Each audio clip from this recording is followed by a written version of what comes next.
Encrucijada Regional. Diálogo, debate colaborativo, temas importantes estratégicos de la región, miradas técnicas, temas, energía, economía, salmonicultura y pesca, desarrollo antártico, educación, pensiones, COVID, turismo, cambio climático, cultura e identidad regional, obras públicas, riesgos naturales, medio ambiente, vivienda. Conduce Manuel José Correa, economista. Y Salvador Arambur, geólogo.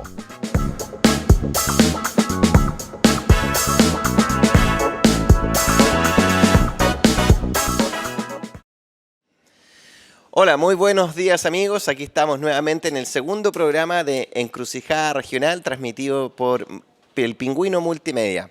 Tengo el gusto de estar con mi compañero Salvador Arambur. Muy bien, muy bien. Y tenemos un gran invitado.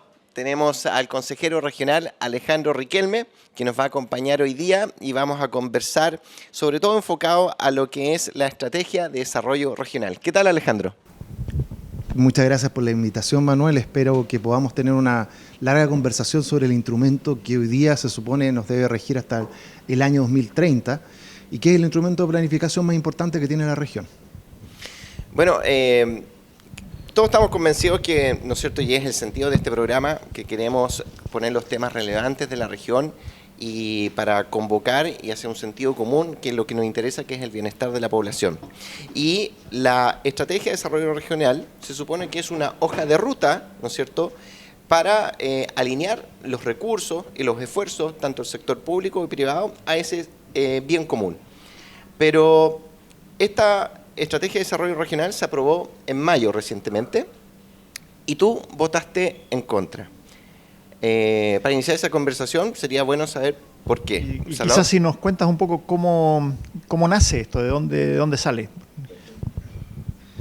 Claro, bueno, yo voté en contra por varias razones. Primero, algunas razones de forma y otras de fondo. La de forma, la principal, que esta fue una estrategia regional de desarrollo que no se licitó. Aquí no concurrieron las principales universidades del país para poder elaborarla, para que entendamos. La estrategia regional de desarrollo es el instrumento de planificación más importante que tiene la región, así como son, no sé, las políticas de desarrollo regional en el ámbito científico, en el ámbito productivo, como pueden ser los planes reguladores comunales, intercomunales, etcétera. Aquí la estrategia regional de desarrollo lo que determina cuáles son nuestro horizonte y nuestra hoja de ruta, como tú muy bien lo señalaste, hasta el año 2030.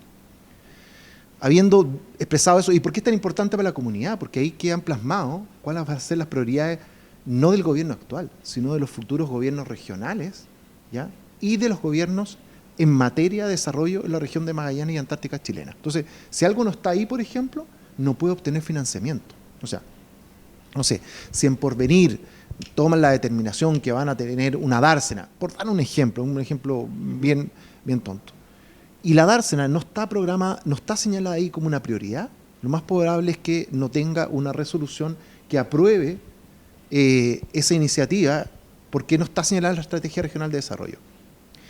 Habiendo explicado lo importante de la Estrategia Regional de Desarrollo, esto tiene toda una metodología que la entrega la SUBDERE respecto a participación, etc. La participación no manifestada por mí, sino manifestada, por ejemplo, por los consejeros de la provincia, la provincia antártica, específicamente los talleres participativos que se hicieron allá, la convocatoria fue muy mala. O sea, la gente que elaboró la Estrategia Regional de Desarrollo y los talleres que se hicieron fue muy mala la convocatoria. Porque más encima estábamos en todo un tema de COVID-19, etcétera, etcétera. Segundo, lo que te decía al principio, fue entregada de la Universidad de Magallanes. Yo me acuerdo, esto fue un 19 de enero, creo que del año, si mal no recuerdo, 2020 o 2021. Entonces estuvimos prácticamente 2-3 años trabajando la Estrategia Regional de Desarrollo, a dedo, entregada a una universidad porque una autoridad determinó que fuese así, con millonarios recursos, más de 100 millones de pesos. Y el resultado, y aquí venimos al fondo, fue malo, fue pésimo. Yo ingresé hace cerca de una semana y media, 2 semanas atrás, una presentación a Contraloría, porque aquí incluso podría haber un delito. ¿Cuál es el delito de plagio?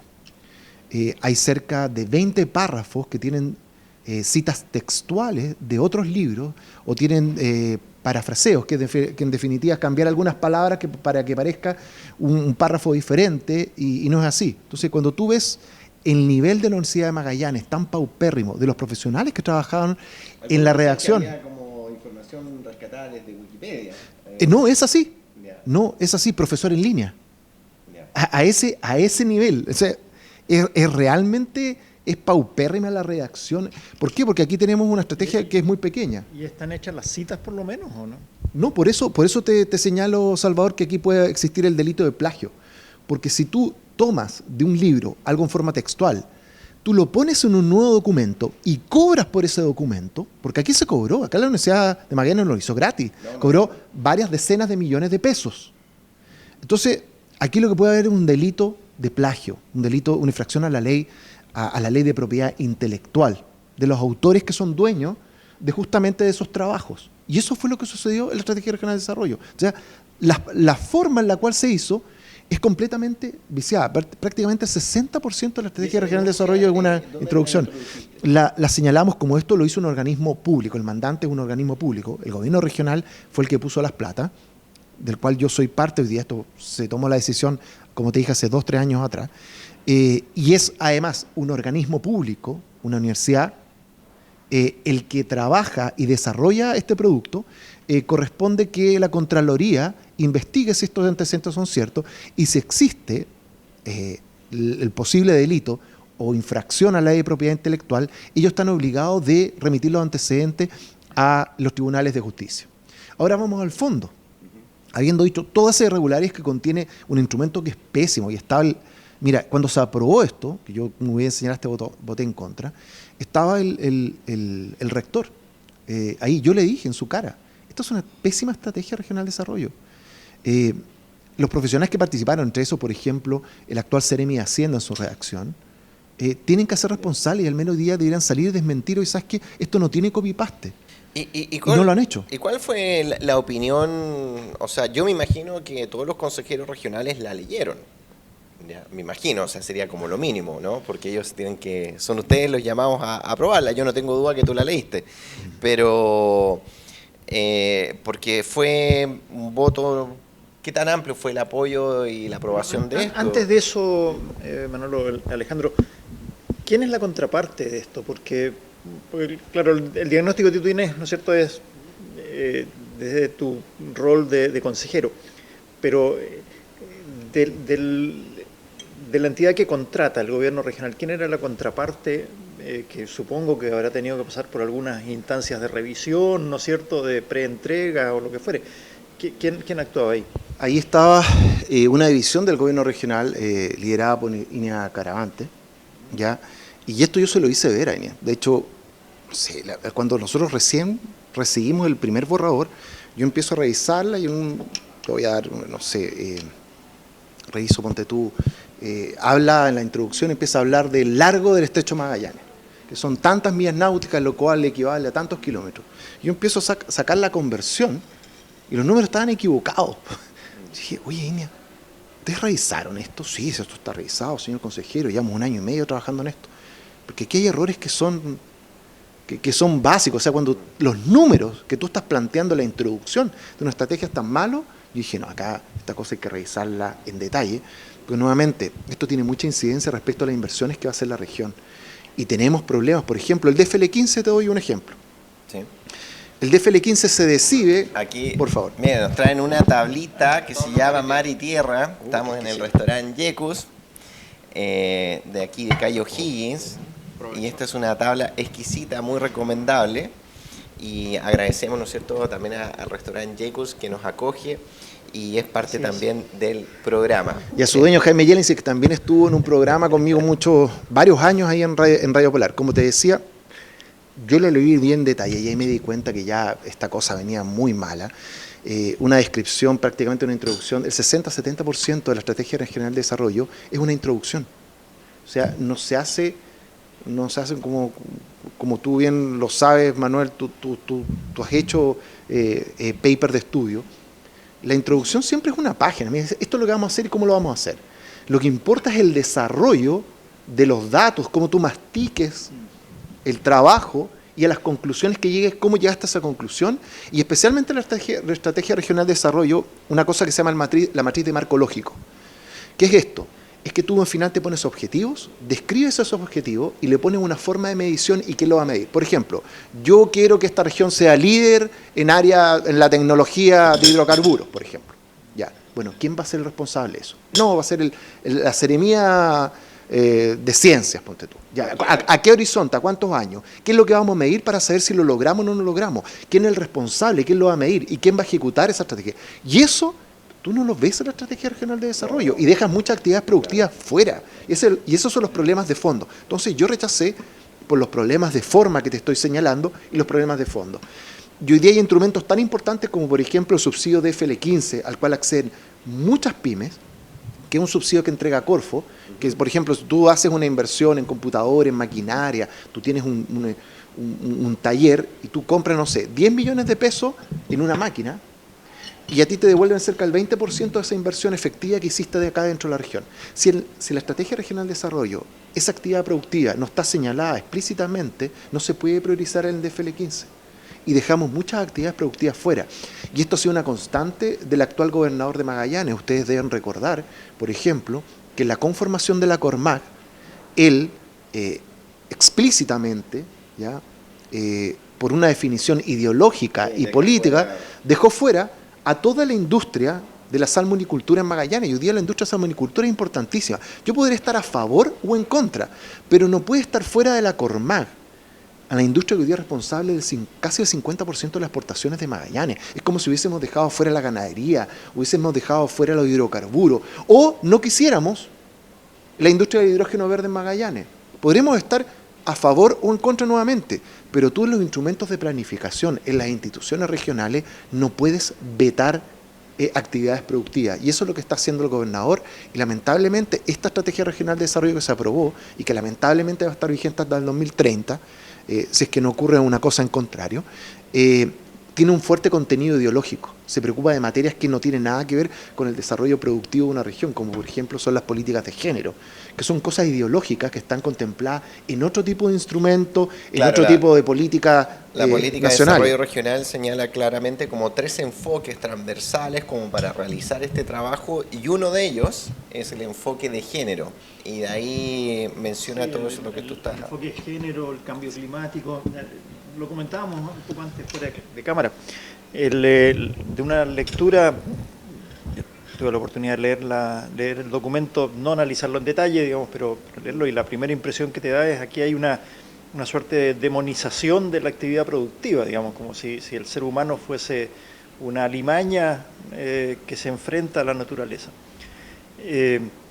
Y ciertamente hay que cuidar la naturaleza, hay que cuidar el medio ambiente, pero cuando tú partes con ese concepto, y haciendo énfasis, qué sé yo, en la huella de carbono, en el cambio climático, dando por ciertas cosas que están cada día siendo más discutidas hoy en día, digamos, esto es una ola que va pasando.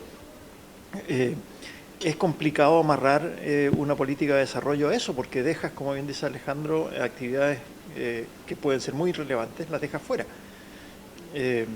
El mismo asunto que hoy día está tan en boga del hidrógeno verde. Ya hemos visto en los últimos días, ¿no es cierto?, que hay varias instancias ecologistas que están reclamando del impacto, la zona de sacrificio, o como quieran llamarle, ¿no es cierto?, que podría llegar a significar. Que veremos cómo se maneja eso, te fijas, pero si partes demonizando la actividad productiva, la industria, la actividad que efectivamente te agrega valor a una región, partimos mal, partimos castigados, y vamos dando ventajas para que se termine haciendo en otras partes. Claro, Lo estamos viendo incluso con el hidrógeno verde, que empresas que están hoy día acá ya tienen iniciativas funcionando en otros países, ¿no es cierto? Mucho más desarrolladas. Mientras aquí seguimos peloteándonos que el cómo lo hacemos. El cómo lo hacemos. Mira, tú muy bien lo mencionaste, estamos estigmatizando industria. Yo trabajé durante 10 años en la industria del turismo, ¿ya? En una empresa bastante conocida acá que se llama Comapa, que tiene los cruceros australes, los hoteles australes, etcétera, etcétera.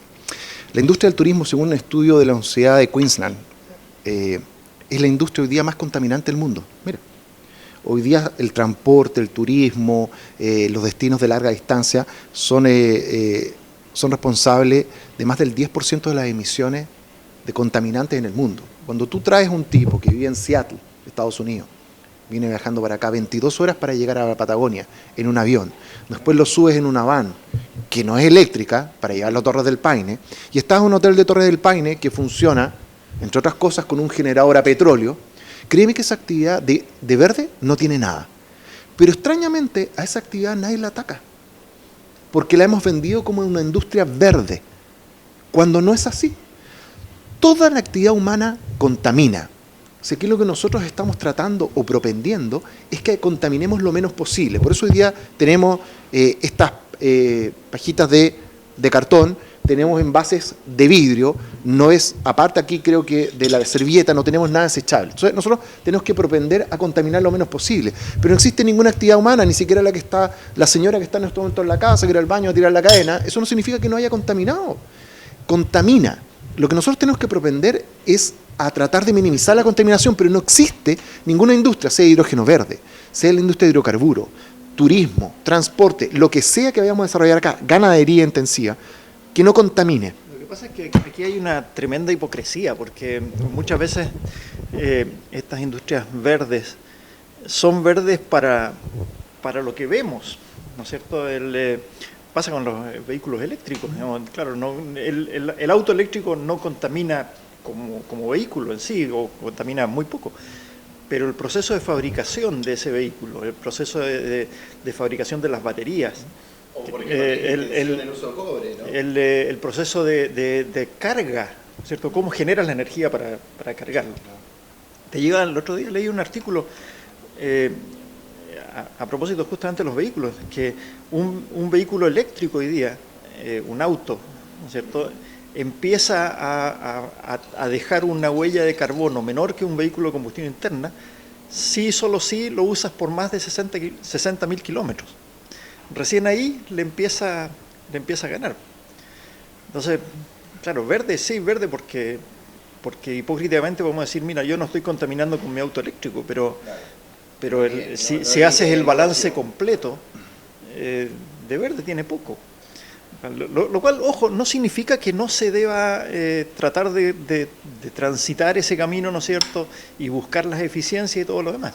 Claro. Pero tampoco se trata de demonizar el resto de la industria, ¿no es cierto?, o decir que solo lo verde, solo lo eléctrico. Bueno, y ahí a veces hay incoherencias, ¿no? Y un poco lo que quiero señalar también de mi lectura de acá de la Estrategia de Desarrollo Regional, que encontré varias incoherencias, pero respecto a lo que tú señalabas, Salvador, claro, todo el mundo ecologista, o todos queremos, ojalá que podamos tener vehículos eléctricos que sean o poco contaminantes, pero, por ejemplo, los vehículos eléctricos necesitan mucho cobre, o sea, la demanda de cobre por todo este desarrollo aumenta, y eso significa que las mineras de cobre tienen que aumentar su producción o aumentar el número de yacimientos, y tenemos también de esos mismos sectores que quisieran los vehículos eléctricos, también se oponen a más mineras. Entonces ahí hay muchas incongruencias en el discurso. Y ahí nos vamos enfrentando, nos saltamos un poco de tema, sí.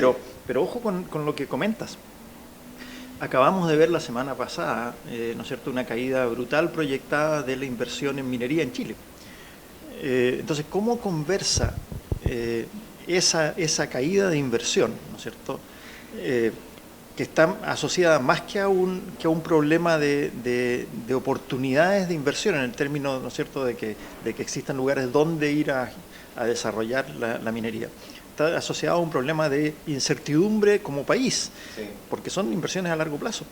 Entonces, ¿cómo compatibilizamos eso, ¿no es cierto?, cómo entendemos eso versus lo que tú dices, digamos, lo que se ve una proyección a nivel mundial de aumento de necesidad de metales, cobre, entre otros, ¿no es cierto?, que debiese significar un aumento de actividad minera y debiera ser una oportunidad única para Chile para dar un nuevo salto de crecimiento, de desarrollo. Bueno, y esa incertidumbre y la falta de claridad, sobre todo de nuestra jurisprudencia, es lo que está retrasando los proyectos de inversión de hidrógeno verde. Se ha hablado mucho del hidrógeno, pero la realidad es que hoy en día no tenemos, creo que, ningún proyecto inyectado en el sistema de evaluación medioambiental.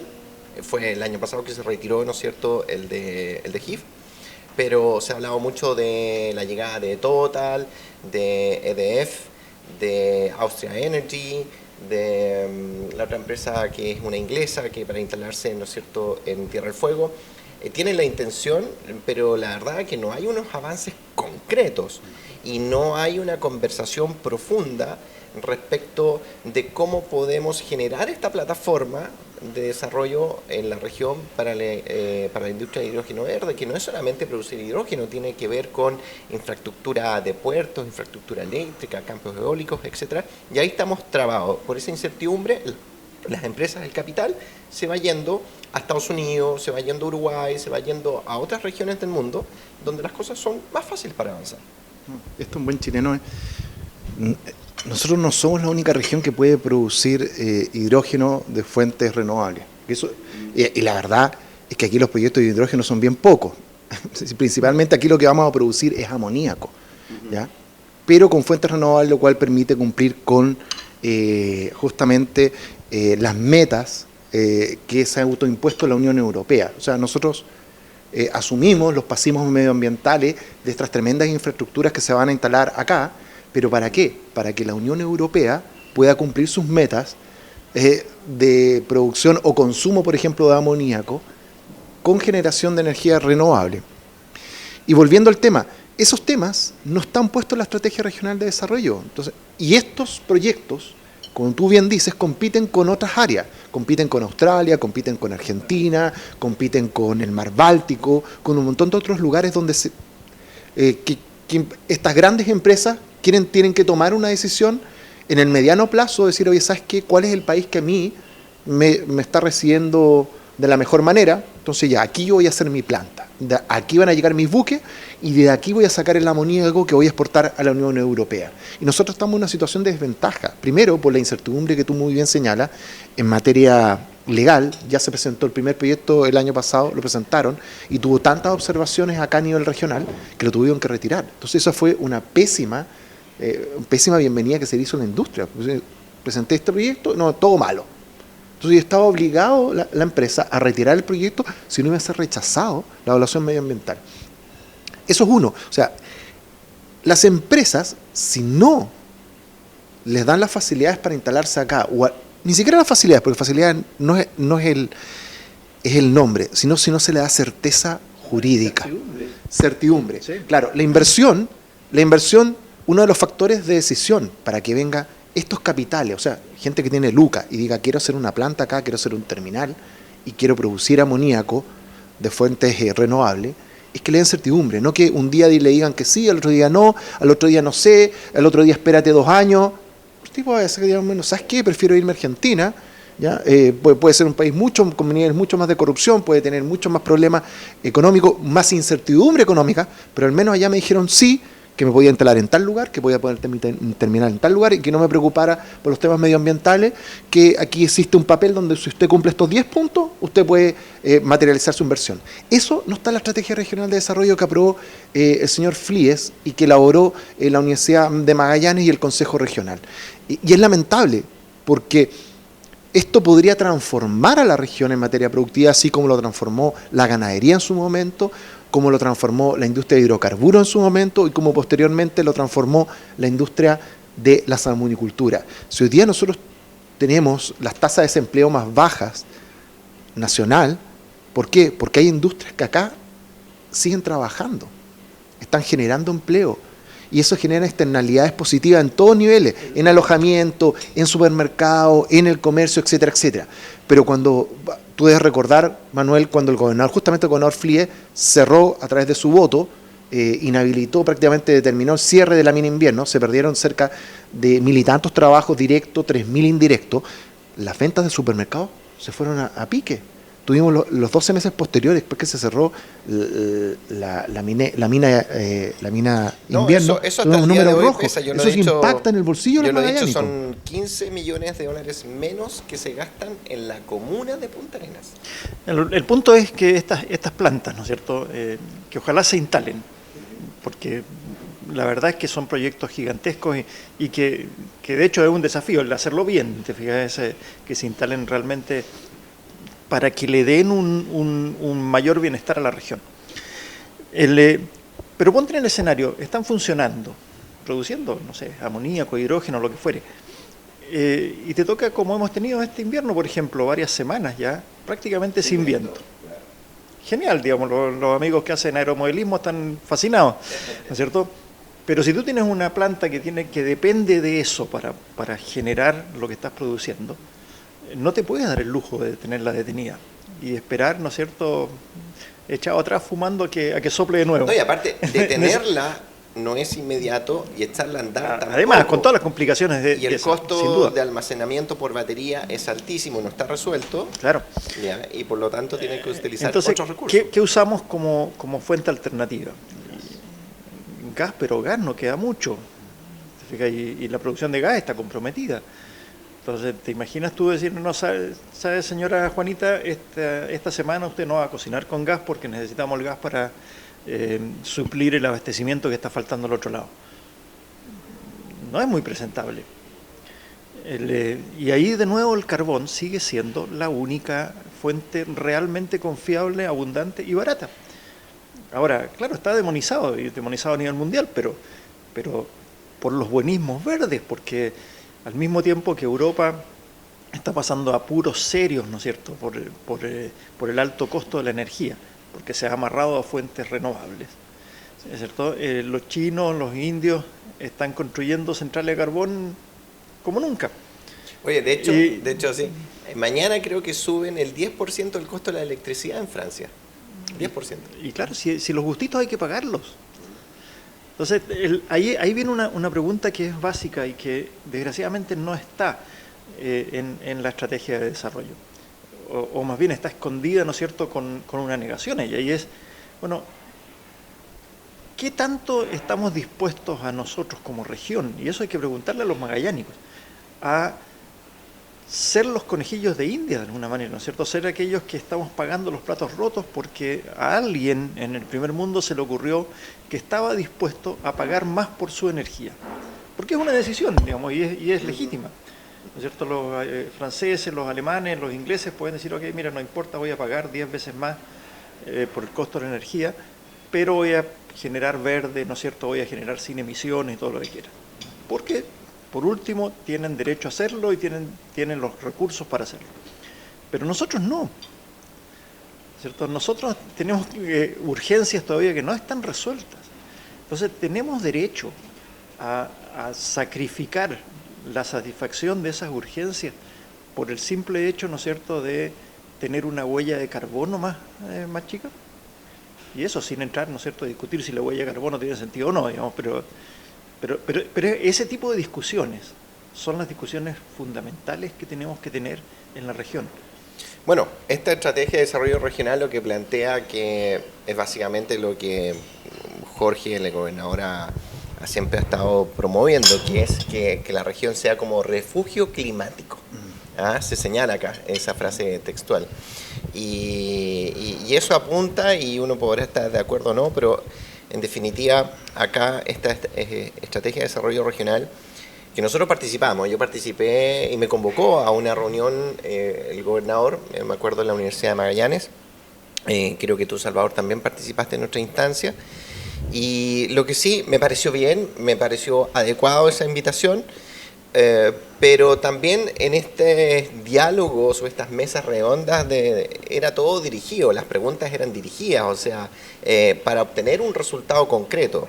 Y a mí me quedó la sensación que fue más que nada una instancia para validar lo que ya estaba prediseñado. Exacto. A ver, yo te voy a contar lo que a mí me pasó. Yo en esa época, cuando se estaba haciendo estos talleres, yo era presidente, todavía no era consejero regional, era presidente, esto se hizo creo que el segundo semestre del 2021, ¿no es cierto? Principios del 2022. Yo era parte de la directiva nacional de la multigremial que lidera Juan Pablo Suet, que es la directiva de pymes más grande que tiene Chile. Yo estaba sentado y era el representante junto con el ministro de Economía y el ministro de Hacienda en la mesa consultiva de la pequeña y mediana empresa como representante de la multigremial a nivel nacional. Sin embargo, la Universidad de Magallanes nunca llamó a la multigremial a estos talleres, yo nunca fui invitado. Así que no pude participar, no fui convocado a dar mi opinión. Eso te demuestra el nivel de participación que criticaron, por ejemplo, los consejeros Rodolfo Moncada de la comuna de Williams, que la participación fue paupérrima. ¿Ya? Entonces, hemos tenido la estrategia regional de desarrollo nuevamente. Si algo no está ahí que nos interese como región, no va a ser priorizado por las autoridades. No solamente no va a ser priorizado, sino que no va a tener una aprobación como inversión, ¿ya?, por parte del organismo de Estado, sea el Ministerio de Obras Públicas, en infraestructura, sea parte del gobierno regional, en el ámbito cultural, en el ámbito de infraestructura, en el ámbito deportivo, etcétera. Si no está en la Estrategia Regional de Desarrollo, no va a tener un RS, ¿ya? No va a tener una resolución que efectivamente lo apruebe. Eso es lo preocupante. Y aquí lo que tenemos es un discurso ideológico, como tú muy bien señalaste, del gobernador Flies, puesto en una Estrategia Regional de Desarrollo, lo que nunca se había dado. De hecho, incluso hasta el eslogan de campaña del gobernador Flies, la región que queremos. Sí, ese es un eslogan, es un eslogan de campaña que está puesto en la estrategia. O sea, si lo único que falta es que la portada de la estrategia tenga la cara del señor Flies para que eso se transforme prácticamente en un documento ideológico y no de priorización de desarrollo productivo. Y eso es lo que da mucha pena. A mí lo que me preocupa mucho son un poco las incoherencias que hay. En el sentido que, por ejemplo, se señala también el desarrollo de la industria salmonera. Y esto aquí está descrito. Pero por un lado se le destaca por su relevancia. Hay que pensar que más del 50%, 56% lo señala acá, de las exportaciones de la región vienen del mundo de la pesca y de la salmonicultura. La contratación, las personas que trabajan en la industria salmonera es muy importante. Entre la pesca artesanal y la industria salmonera tenemos más o menos el 12,5% de la fuerza laboral regional que trabaja acá.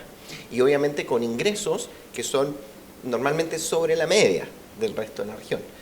Del sector privado por lo menos, porque los ingresos promedios más altos en la región son del sector público. Más altos que el ingreso promedio, el salario promedio del sector privado.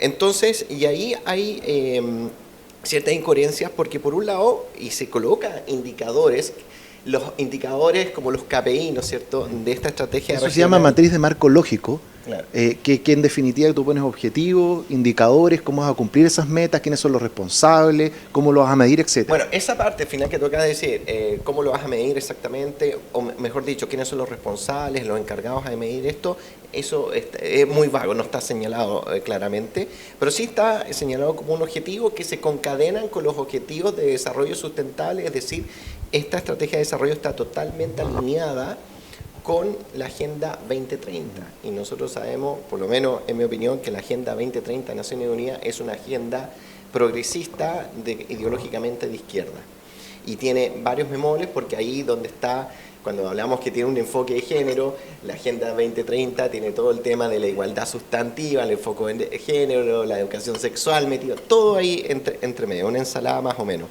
Que fue lo que rechazó también el país el 4 de septiembre, porque eso estaba todo metido en la propuesta constitucional que fue a plebiscito el año pasado. Pero hablando también sobre incoherencia, aquí se habla por tú de la migración en la región. Y te lo digo, en la página 13 habla de la población migrante del 2,9% de la población. En la página 65 señala que son más de 10.000 personas, que ha aumentado un 25% desde el 2018 en adelante, no sé si esa cifra será verdadera, pero que la población migrante es del 6%. Entonces, ¿qué es? ¿2,9% o es 6%? Es porque copiaron y pegaron manual de distintas fuentes, esa es la razón. O sea, aquí el 60-70% de esta estrategia una introducción que habla del estrecho Magallanes, de los sectores productivos, que todos los conocemos y eso está impreso en múltiples... Bastante sesgada también. Además, a ver, mira, para que la gente entienda la importancia de la estrategia regional de desarrollo, hoy día estamos a puertas de que se cierre una empresa en Porvenir del área de salmonicultura. Estrategia regional de desarrollo que no se hace cargo de esa industria y la demoniza. ¿Qué va a implicar eso? Que hoy día prácticamente 1 de cada 3 empleos directos en la comuna de Porvenir se van a perder. ¿Ya? Y aquí dice, no, es que la industria del hidrógeno verde, lo hablamos anteriormente, la industria del hidrógeno verde hoy día no existe ningún proyecto que vamos a decir, sí, mire, el tal año vamos a cortar la cinta. Es un porver. ¿Ya? Y si lo llegamos a ver, esto va a suceder en 7, 8 años más, porque tenemos que hacer estudios medioambientales, después tenemos que presentar esos estudios, que demoran 2 o 3 años ser aprobados justamente por el Servicio de Evaluación de Impacto Ambiental. Una vez que tengamos recién los permisos, recién la industria puede empezar a pensar en invertir en la región, para adquirir las máquinas, etcétera, etcétera. 8 años. Los proyectos mineros vi que se estaban demorando hasta 12 años en su proceso de que se es una locura. Hasta que se concretan 12 años. Eso es lo que va a pasar en Porvenir. Sí, es una locura. Sí, por suerte hay muchas actividades que estaban funcionando antes de la legislación ambiental, porque si no, no habríamos podido hacer nada. No, la verdad es que a ver, los que hemos estado de alguna manera involucrados en proyectos de inversión o proyectos grandes, te das cuenta que si tuvieses que empezar hoy día, por poner un ejemplo concreto, si la industria de hidrocarburos tuviese que empezar hoy día en Magallanes, no podría hacer nada. ¿Cierto? O quizás lo tendría que hacer a un ritmo tal que lo saca de mercado, digamos, no puedes. Y eso es lo que explica lo que hablábamos recién, ¿no es cierto? Que incluso firmas que están hoy día empujando proyectos de hidrógeno, ¿no es cierto? Están ya construyendo proyectos en otras partes del mundo cuando empezaron al mismo tiempo. Y no en el tercer mundo, están en países, Estados Unidos, ¿no es cierto? Entonces, tú dices, ¿cómo puede ser más difícil montar un proyecto aquí en Chile que en Texas, por ejemplo? O sea, ¿será que los tejanos no les importa el medio ambiente y les da lo mismo que pongan cualquier cosa en su terreno? Claramente no. Sin embargo, acá nos damos los gustitos de frenar el desarrollo. Sí, eso es lo indignante, o más allá de un proyecto que sea tal o cual, ¿no es cierto? Pero oye, en buen chileno tenemos las oportunidades, pero las estamos perdiendo. Sí. Y tal como en su momento la industria de hidrocarburos reemplazó la industria de ganadería porque empezó a bajar, después la industria de hidrocarburos empezó a bajar, nosotros aportábamos un porcentaje bastante alto de los requerimientos de hidrocarburos que tenía el país, se producía acá en Magallanes. Nunca fue gravitante, pero sí alcanzamos a tener... Llegó a ser sobre el 70%. Sobre el 70%. Un plazo corto, es cierto, pero es muy importante. Pero empezó a bajar eso, lo reemplazó la industria de salmonicultura y ahora tenemos la oportunidad de la industria de que esa sea reemplazada, o al menos sea complementaria con la industria de hidrógeno verde, complementaria. Y estamos diciendo no. Y estamos diciendo no a las dos industrias que nos podrían pegar. Y ahí nuevamente vuelvo al ejemplo Porvenir. Porvenir va a vivir, y esto lo digo con mucha seguridad, en el corto plazo, lo que puede suceder en todo Magallanes. Que gran parte de la población de Porvenir quede cesante, que bajen las ventas de las hostales, las ventas del comercio, etcétera, etcétera, etcétera. Porque una industria que es muy gravitante en Porvenir, cuál es la industria de los alimentos, van a haber 2 empresas, que va a ser en este caso Nova Austral, y otra empresa que además trabaja con los desechos de Nova Austral, que es Agua Protein creo que se llama, van a tener que cerrar en el corto plazo. No te digo que esto va a ser en 1 o 2 meses, pero los tipos van a decir, mira, sabe que hasta acá llegamos, vamos a tener un cierre programado que va a demorar 12 meses, así que vamos a empezar a echarle a la gente de aquí a 12 meses plazo. Y no hay, escúchame, en Porvenir no existe ninguna actividad económica que pueda reemplazar. No hay alternativa. O sea, sí, puede seguir habiendo un poco de pesca, va a haber servicios públicos, el alcalde, los concejales van a seguir con sus sueldos millonarios, los funcionarios públicos también, los profesores van a... Pero Porvenir va a pasar lo mismo que en la década del 80, quienes vivimos acá, donde hay un letrero que decía, el último apaga la luz. Y eso nos puede pasar a Magallanes. Y el problema es que la gente dice, no, ¿por qué hablan estos tipos de estrategia regional de desarrollo? Eso a mí no me interesa. Les debería interesar mucho. Más aún cuando está mal hecha, está hecha posiblemente con infracciones de la ley de propiedad intelectual, tienen los errores que ha planteado Manuel. ¿Por qué? ¿Qué va a pasar? Que si nosotros no propendemos o facilitamos a que estas nuevas industrias lleguen a Magallanes y creemos que esto va a ser, como muy bien dijiste tú, el gobernador, esto va a ser el ejemplo de conservación a nivel mundial, nos vamos a tener que dedicar a recolectar choritos en la playa para poder vivir.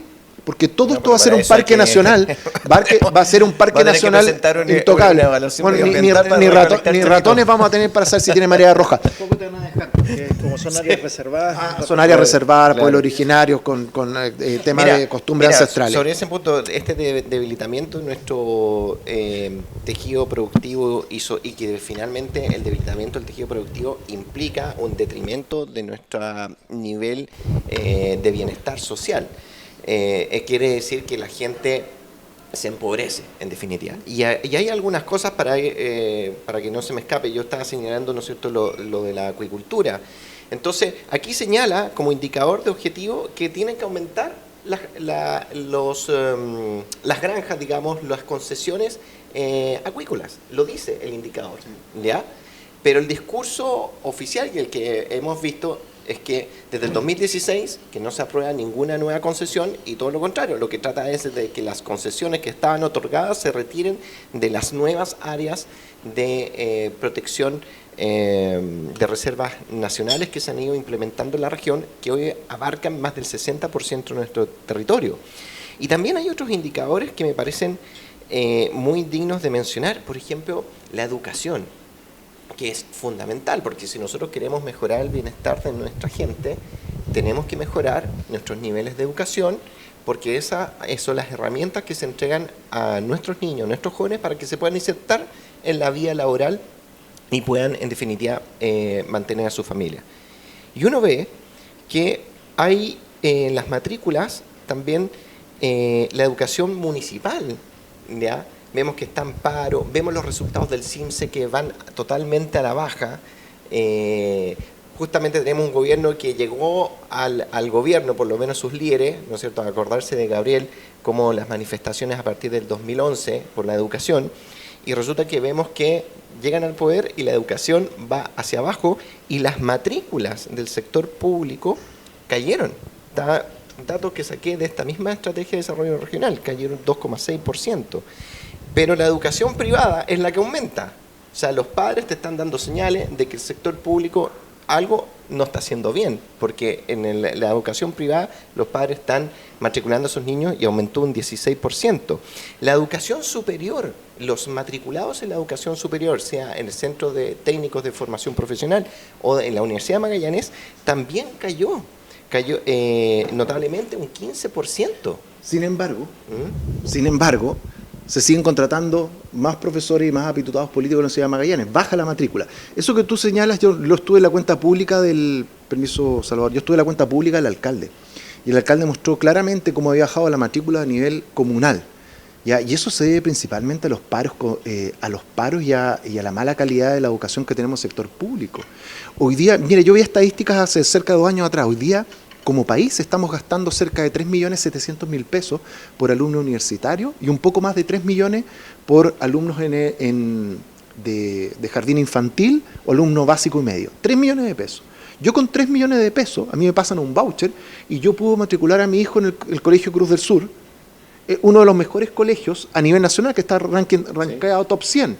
Y esto sucede debido a que el Estado es un pésimo administrador. Y las vueltas chaquetas, por ejemplo, que tiene el presidente Boric, ya lo escuchamos en Europa, que dijo que el sector privado innovaba mucho más que el sector público, pero él quiere crear una industria del litio. Imagínate, ¿ya? Con suerte pueden producir cátodo de cobre, ¿ya? Y quieren hacer baterías de litio. Es un desastre. El capitalismo estatal siempre es un buen negocio para los políticos. Para los políticos especialmente. Sí. Si nosotros vemos finalmente que lo hemos visto ahora con los escándalos que hemos visto de fundación, etcétera.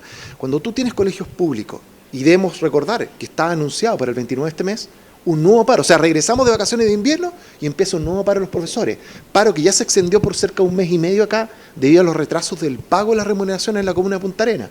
O sea, este año los colegios públicos de Magallanes ya llevan un mes menos de clase y van a partir en agosto con otro mes menos de clase que los colegios privados.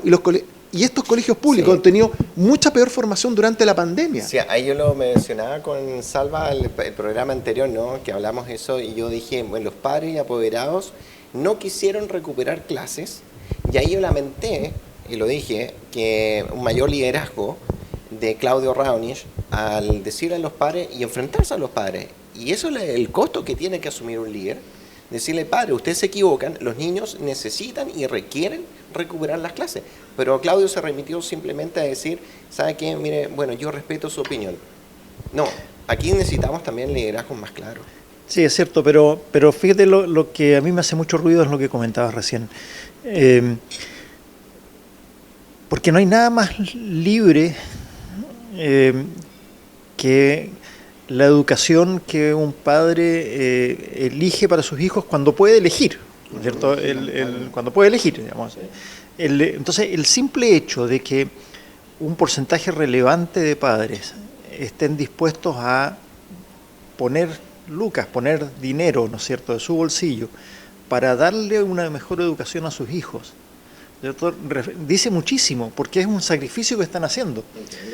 Es una tremenda señal, digamos, pudiendo mandar a los niños a un colegio gratis, ¿no es cierto?, están dispuestos a pagar, a sacrificar, sin duda, ¿no es cierto?, para darle a sus hijos una mejor educación.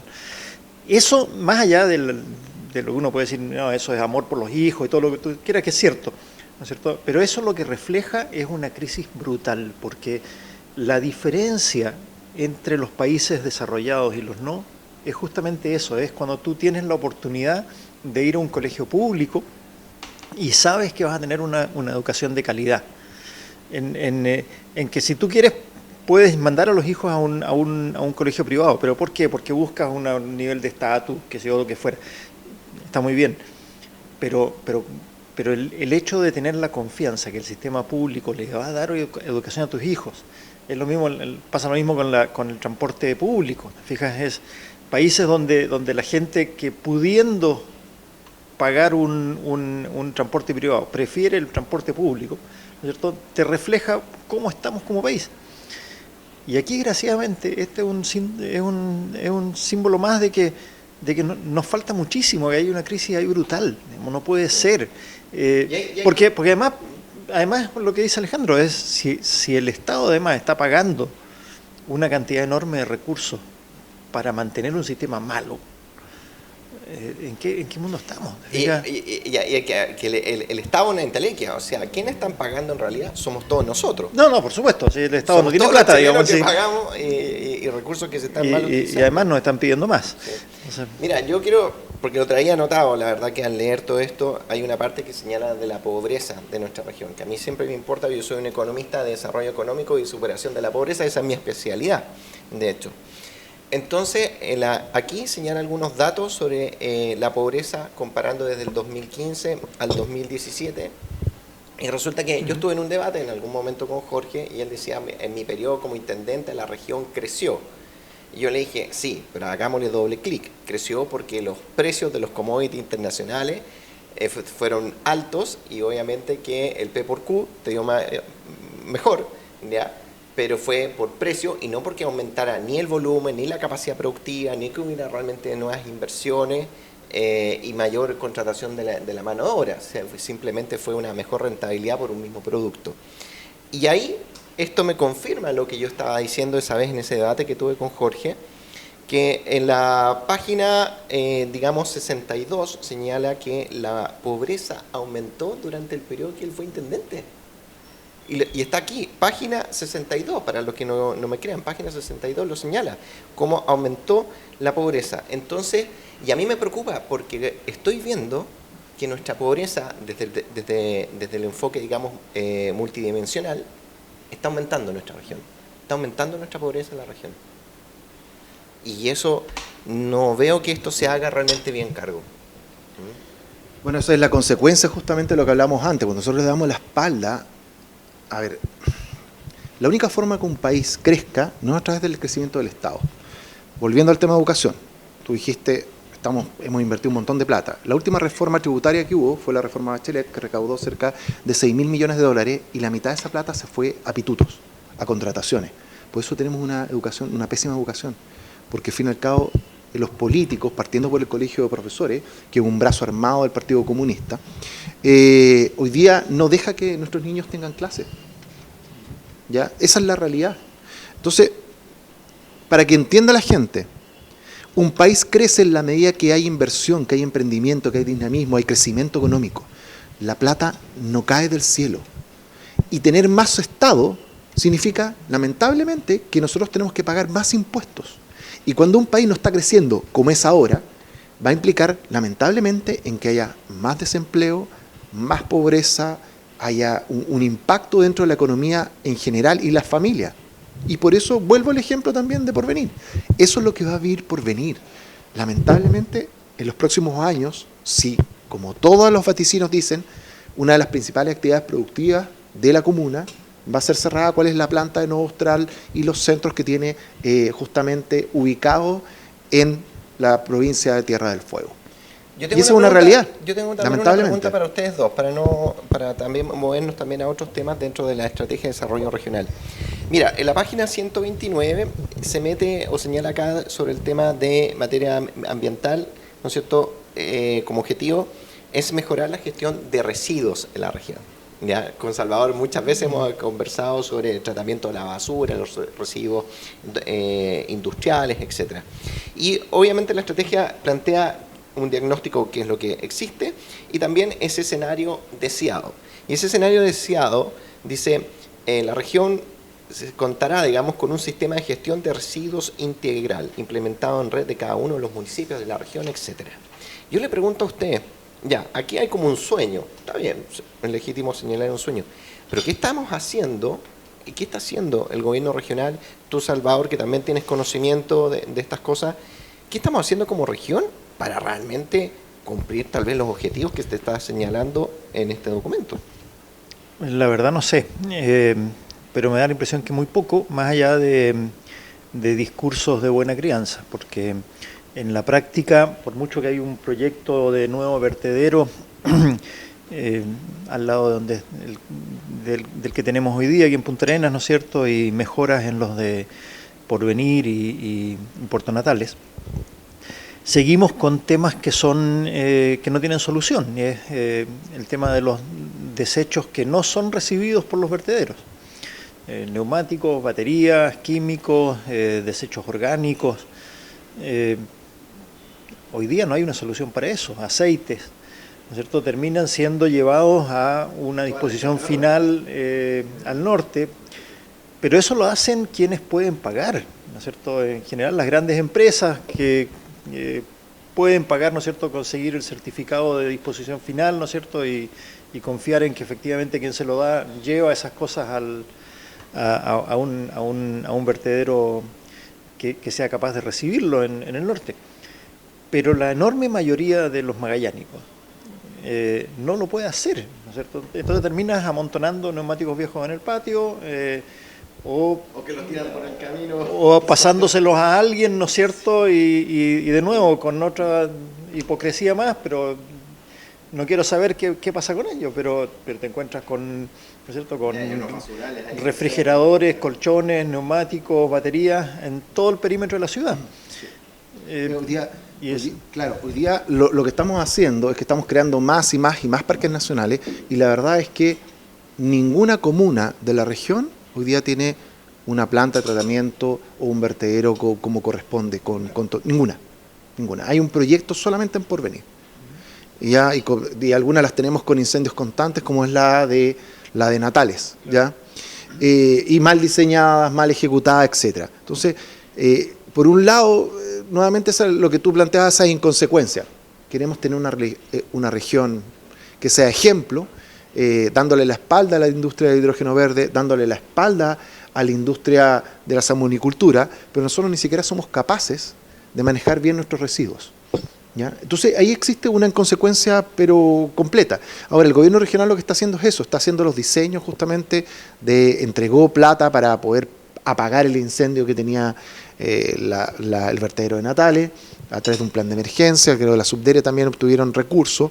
En porvenir está en diseño, está en etapa de diseño la nueva planta de tratamiento de residuos domiciliarios, y lo mismo va a pasar, espero yo, prontamente para Punta Arenas.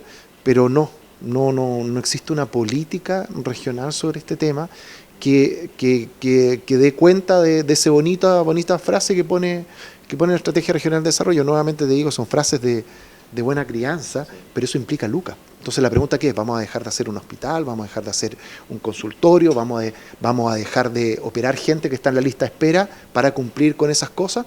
¿O es más importante? Yo creo que la discusión se tiene que dar más que en las cosas que tenemos que hacer, cuáles son nuestras prioridades.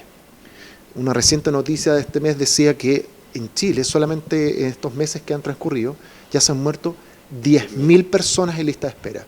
Eso es mucho más que en todo el gobierno militar, en temas de detenidos, de los casos de detenidos desaparecidos. Pero estamos destinando cuantiosos recursos para su conmemoración. Yo le pido, y aquí yo sé que esto no es un programa de contingencia, pero yo le pido a las autoridades que se hagan cargo de los problemas que hoy día están viviendo los chilenos, no de las cosas que pasaron hace medio siglo atrás. Y lamentablemente las prioridades de desarrollo productivo, las prioridades de infraestructura, no están arriba de la mesa. Queremos hacer un centro antártico internacional de 100.000 millones de pesos, o sea, el presupuesto del gobierno regional prácticamente 2 años. Pero se nos está muriendo gente en el hospital. Entonces, hablemos de cuáles son las prioridades que tenemos que tener.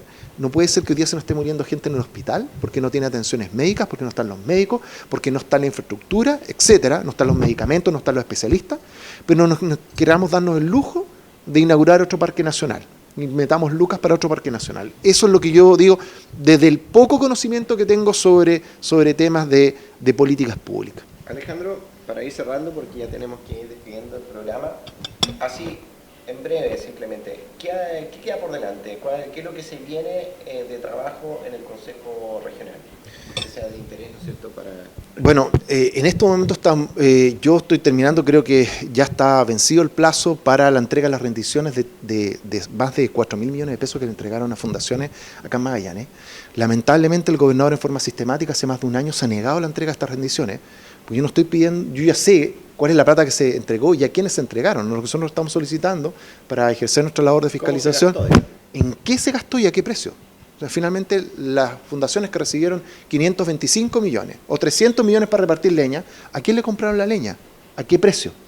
Y eso el gobernador lamentablemente se ha negado en forma sistemática a través de la solicitud de oficio y a través del cumplimiento de la ley de transparencia a entregarlo. Eso es un tema que vamos a poner mucho ahínco porque creemos que no es poca plata, ¿ya? Y aquí lamentablemente no soy yo, sino el gobernador. Al no entregar esta información es que pone a todos en el mismo saco. Yo efectivamente el año 2002... 4.000 millones, como el 5% de... Nosotros hasta no, es el 8%, por es que subió. 6 el año antepasado, ahí subió al 7% y ahora el 8% que podemos dedicar a actividades sociales, deportivas y culturales. ¿Ya? Pero más o menos las cifras que tengo en la cabeza en estos momentos, bastante más. Son 126.000 millones a nivel nacional, solamente el año pasado. 126.000 millones que se transfirieron. Eso es algo que vamos a meternos mucho, así como nos metimos en la Estrategia Regional de Desarrollo y detectamos lo que yo creo que son posibles infracciones a la ley de propiedad intelectual, que yo espero que Contraloría la remita a los tribunales competentes. Si es que concuerda con lo que yo he denunciado, nos vamos a meter en el tema de las rendiciones, así le moleste al Club de Honores Cruz del Sur, así le moleste a Bomberos, así le moleste a todos estos operadores políticos que llegaron a increparme hace cerca de 2 semanas atrás en la sesión del Consejo. Yo creo que nadie se puede oponer a transparencia. Sí, estos recursos no son recursos, estos no son recursos del gobernador, no son recursos de Alejandro Riquelme, son recursos de los impuestos de todos los chilenos que nos están viendo en este momento de este programa. Y creo que todos tienen interés de tener la certeza de que se hayan ocupado bien. O al menos les gustaría saber en qué se ocuparon. Y hoy día no sabemos. Solamente tenemos las declaraciones de la gente que nos dice no se preocupe si se usaron bien. Mientras hay 9 regiones en el país donde el Ministerio Público está investigando el destino de estas Hay platas. casi 200 investigaciones abiertas. Sí, más de 170 denuncias a Contraloría, 9 ministerios públicos de 15 regiones del país investigando. Si esta cosa es realmente un escándalo que nunca se había visto en la historia de este país, nunca. Por el nivel de plata, la cantidad de plata que estamos hablando, que fueron destinadas y que no se sabe cómo se ocuparon bien o no.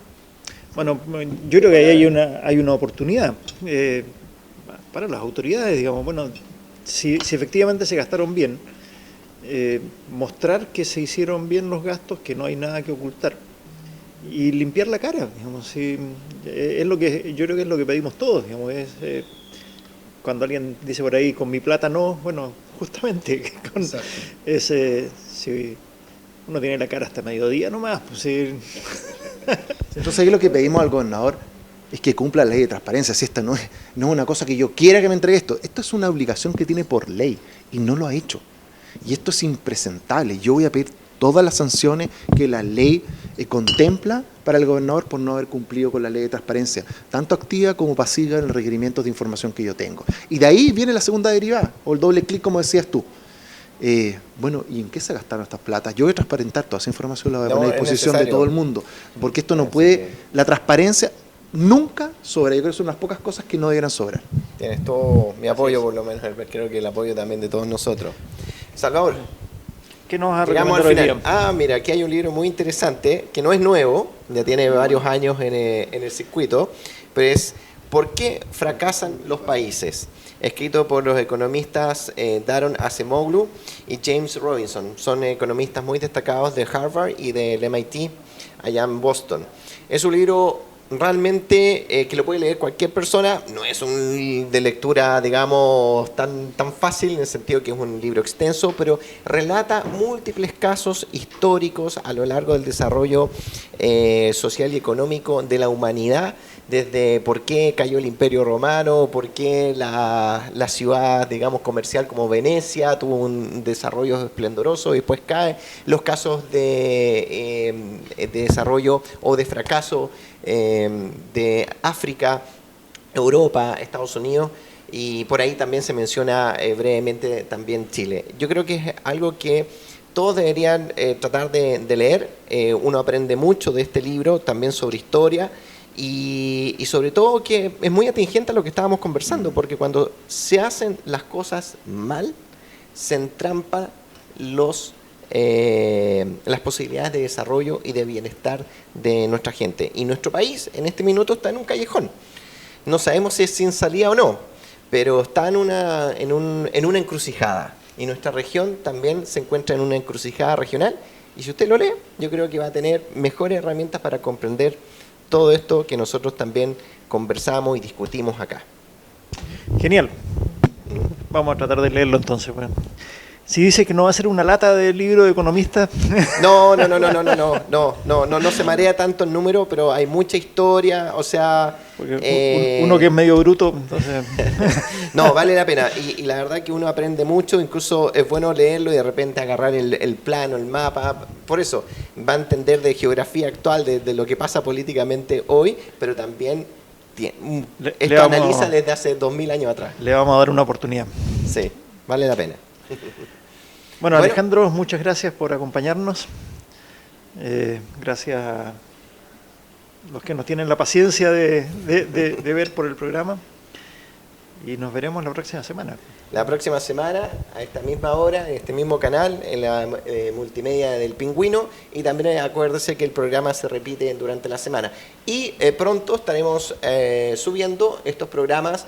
Los podrán encontrar en YouTube, en el programa Canal de TV Encrucijada Regional. Así que véanos ahí y cualquier cosa nos puede escribir también a encrucijadaregional@gmail.com y trataremos de responder a todos sus comentarios. Chao. Encrucijada Regional.